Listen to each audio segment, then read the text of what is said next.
செய்தியாக பார்த்து வருகிறோம்.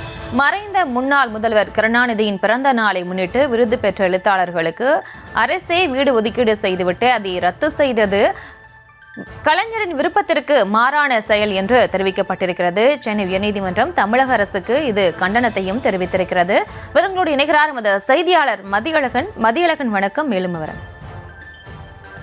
மறைந்த முன்னாள் முதலமைச்சர் கலைஞரின் 97வது பிறந்தநாளை முன்னிட்டு ஞானபீடம், சாகித்ய அகாடமி விருதுகள் பெற்ற தமிழுக்கு தொண்டாற்றிய எழுத்தாளர்களை கௌரவிக்கும் வகையில் கடந்த 2022ஆம் ஆண்டு கனவு இல்லம் என்னும் திட்டம் அறிமுகம் செய்யப்பட்டது. இந்த திட்டத்தின் கீழ் கல்முரம் என்ற நாவலுக்கு சாகித்ய அகாடமி விருது பெற்ற தமிழகத்தின் முதல் பெண் IPS அதிகாரி திலகவதிக்கு சென்னை அண்ணா நகரில் 1409 சதுர அடி வீடு கடந்த 2002ஆம் ஆண்டு ஒதுக்கப்பட்டது. இந்நிலையில் ஏற்கனவே தமிழ்நாடு வீட்டு வசதி வாரியத்தில் வீடு ஒதுக்கீடு பெற்றுள்ளதாக கூறி கனவு இல்லம் திட்டத்தின் கீழ் திலகவதிக்கு வீடு ஒதுக்கீடு செய்து பிறப்பித்த உத்தரவை ரத்து செய்து 2024ஆம் ஆண்டு உத்தரவு பிறப்பிக்கப்பட்டது. இந்த உத்தரவை எதிர்த்து திலகவதி சென்னை நீதிமன்றத்தில் மனு தாக்கல் செய்துள்ளார். அதில் ஏற்கனவே சொந்தமாக வீடு இருந்தாலும் கனவு இல்லம் திட்டத்தின் கீழ் எழுத்தாளர்கள் வீடு ஒதுக்கீடு பெற தகுதி உண்டு என 2022ஆம் ஆண்டு அரசாணையில் குறிப்பிட்ட நிலையில் அதனை மாற்றி வீட்டு வசதி வாரியத்தில் வீடு ஒதுக்கீடு பெற்றவர்கள் கனவு இல்லம் திட்டத்தின் கீழ் ஒதுக்கீடு பெற தகுதி இல்லை என அரசாணையில் திருத்தம் செய்துள்ளதாக தெரிவிக்கப்பட்டுள்ளது.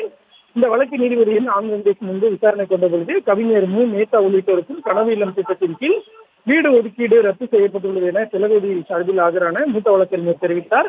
இதையடுத்து வீடு ஒதுக்கீடு செய்யும்படி யார் கேட்டது? அரசே வீடு ஒதுக்கீடு செய்துவிட்டு அதை ரத்து செய்தது சாகித்ய அகாடமி போன்ற உயரிய விருதுகளை பெற்ற இலக்கியவாதிகளை அவமதிக்கும் செயல், இது துரதிர்ஷ்டவசம் என தெரிவித்தார். இலக்கியவாதி எவ்வாறு நடத்தக்கூடாது என்றும் நீதிபதி கண்டனம் தெரிவித்தார். மேலும் தமிழுக்காக தங்கள் வாழ்க்கையை அர்ப்பணித்த உள்ளவர்களுக்கு மறைந்த முன்னாள் முதலமைச்சர் கருணாநிதி தனது வாழ்நாள் இறுதி வரை கௌரவப்படுத்தினார். தற்போது அரசு பிறப்பித்துள்ள திருத்த அரசாணை கருணாநிதியின் விருப்பத்திற்கு முரணாக உள்ளதாகவும் இந்த அரசு கருணாநிதியின் விருப்பத்திற்கு மாறாக செயல்படாது என தாம் நம்புவதாகவும் நீதிபதி குறிப்பிட்டிருக்கிறார்.